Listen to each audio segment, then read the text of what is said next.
লাইলা বলে ঘুরে খুব পছন্দ করে। লাইলা কেমন লাগাই দেন ভালো করে লাগাই দেন ভাই এটা কিন্তু লাইলার দেওয়া গিফট। এটা কি লাইলাকে লাইলাকে চাইছিল কি না না না না না না বুঝো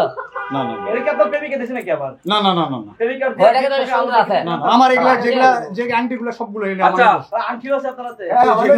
আংটিও দিতে পারবেন সমস্যা নেই হিরো আলম ভাইয়ের জন্য এটা ব্যাপার হলো জান তো জান একটা আমি দিয়ে দেন। হিরো আলম ভাই কোনটা নেবে? না কোনটা পছন্দ ভাই, কোনটা একটা পছন্দ ওইটা তো হবে গাড়ি দাও টাকা পয়সা একটা ছোটবেলায় আমার একটা ইচ্ছা ছিল বুঝছেন ফ্যান দাও আমি এমন সময় স্কুলে গেছি হ্যাঁ। আমি যখন মায়ের পকেট থেকে মায়ের আঁচল থেকে টাকা চুরি করে নিয়ে যেতে হয়েছে এই কারণে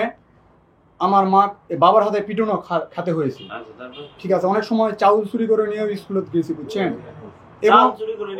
অনেক সময় টাকা তো ওই সময় ছিল না তখন আমি চিন্তা করতাম আমি যদি তখন আমার চিন্তা চেতনাটা ওই রকম যে আমি হলো আমি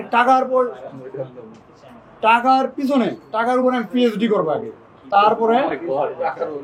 আমি টাকার উপরে শুরু থাকবো এই স্বপ্নটা আমার পূর্ণ হয়েছিল আলম ভাই যদি চায় আমার থেকে এই আবু সাইদ ধামরাট এই টাকা দিতে হবে 1 লাখ আমাকে আমি অবশ্যই দেবো হিরো আলম